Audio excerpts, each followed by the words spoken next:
ने अनशन व्रत किया है तो भगवान की कृपा से बाबा श्री सुखदेव जी पहुंचे हैं श्रीमद् भागवत की कथा श्रवण करवाने के लिए। और सबसे प्रथम श्री सुखदेव भगवान ने कहा कि हे राजन, मैं आपको 7 दिन में मोक्ष का उपाय तो बता दूंगा, लेकिन जब तक मैं आपको कथा श्रवण करवाऊं, कथा सुनाता रहूं, तब तक एक बार भी आप मुझसे राधा नाम लेकर के कोई प्रश्न नहीं करेंगे।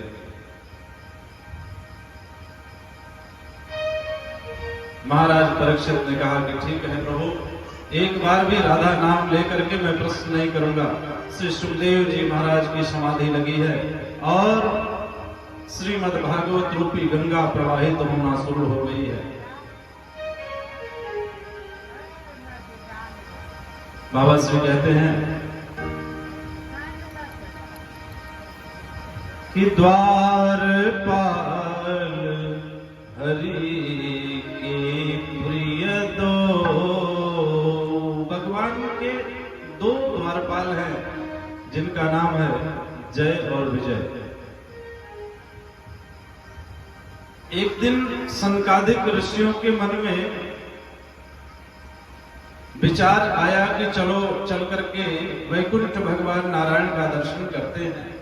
और भगवान नारायण के दर्शन के लिए जब चले हैं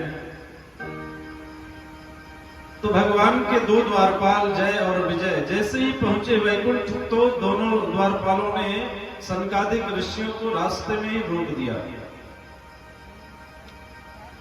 तो ऋषियों ने कहा कि मुझे जानते नहीं, मैं कौन हूं। उनको क्रोध आया और जय और विजय को श्राप दे दिया। जय और विजय से कहा कि जाओ, 3 जन्म तक तुम राक्षस बन जाओ। हाथ जोड़ करके बाद में जय और विजय ने कहा कि सरकार, हमने कौन सी गलती की, कौन सी गलती की सजा आपने हमको दिया है? अरे मैं तो अपने स्वामी की आज्ञा का ही पालन कर रहा था। दोनों द्वारपाल बहुत दुखी होते हैं तो भगवान की याद आती है। भगवान उन्हीं द्वारपालों के बीच में प्रकट हो गए और भगवान ने पूछा कि जय विजय क्या हुआ है? तो दोनों द्वारपालों ने सारा दृष्टांत सुना दिया।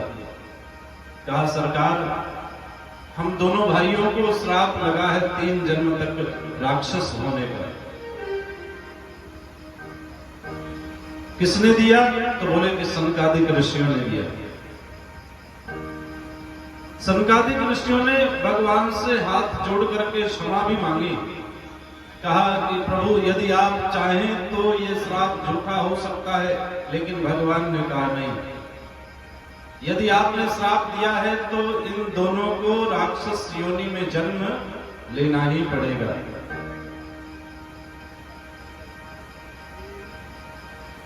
बाबा कहते हैं कि अपना मान भले चल जाए, भक्त का मान न टलते देखा, भक्त का मान न टलते देखा। तो सनकादिक ऋषियों ने कहा कि ठीक है सरकार, अब हमें यदि आपका आदेश हो तो हम दर्शन के लिए आए थे, अब वापस जाना चाहते हैं। चारों भाई वापस हो लिए। जय और विजय से भगवान ने पूछा, तुम क्या चाहते हो? तो जय विजय ने कहा कि प्रभु, मुझे श्राप स्वीकार है, उन ऋषियों के श्राप को मैं सिरोधार्य करता हूं, लेकिन एक प्रार्थना है आपसे। भगवान ने कहा, बोलो क्या चाहते हो? तो जय विजय ने कहा कि जब भी हमारी मुक्ति हो, राक्षस कुल में जब मैं जन्म पाऊं, तो मुक्ति हमारी केवल आपके हाथ से होनी चाहिए, बस इतनी कृपा कर देना। भगवान ने कहा, जाओ, दे दिया। जब भी तुम राक्षस कुल में उत्पन्न होगे, तुम्हारे उद्धार के लिए, तुम्हारी मुक्ति के लिए मैं अवतार लेकर के आऊंगा। बाबा श्री सुखदेव जी कहते हैं कि हे राजा, एक दिन कश्यप ऋषि की पत्नी अदिति और दिति दोनों रानियां एक साथ बैठी हुई हैं।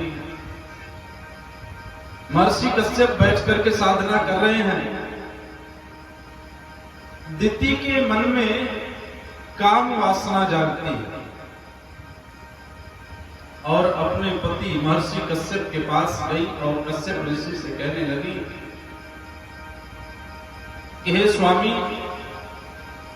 मेरे मन में काम की वासना जाग रही है, तो आप मेरे पति हैं, इसलिए आपका यह दायित्व बनता है कि मेरी इच्छा को पूर्ण करें। तो महर्षि कश्यप ने कहा कि ठीक है देवी, लेकिन यह समय तो नहीं है। इस समय भगवान भोलेनाथ देवी पार्वती के साथ संध्याकालीन भ्रमण में विचरण करते हैं, और यदि इस समय आपके मन में ऐसा भाव उत्पन्न हुआ है तो निश्चित कोई अनिष्ट होने वाला है। लेकिन दिति ने कहा कि नहीं, मुझे मेरे इच्छा को पूर्ण करने के लिए आपको आना ही होगा। महर्षि कश्यप दिति की इच्छा को पूर्ण करते हैं और उसी समय भगवती पार्वती ने श्राप दे दिया कि हे ऋषि, इस समय तुम्हारे संसर्ग से जो पुत्र उत्पन्न होगा वह राक्षस होगा। दिति को गर्भ हो गया है और धीरे धीरे दिति के गर्भ से 2 पुत्र पैदा हुए।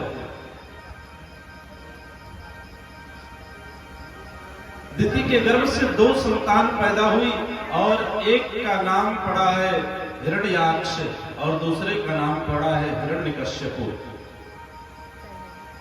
दोनों जाकर के ब्रह्मा जी की उपासना करते हैं। धीरे धीरे जब बड़े होने लगे तो दोनों जाकर के ब्रह्मा जी की घोर तपस्या किए हैं। तपस्या के पश्चात ब्रह्मा जी प्रसन्न हुए तो वरदान दिए। बोले मानो क्या वरदान चाहते हो? तो दोनों भाइयों ने कहा कि मुझे इतना बल दे दीजिए कि मेरे जैसा पूरे संसार में कोई शक्तिशाली, कोई बलवान ना हो। तो ब्रह्मा जी ने कहा जाओ, दे दिया। तथास्तु।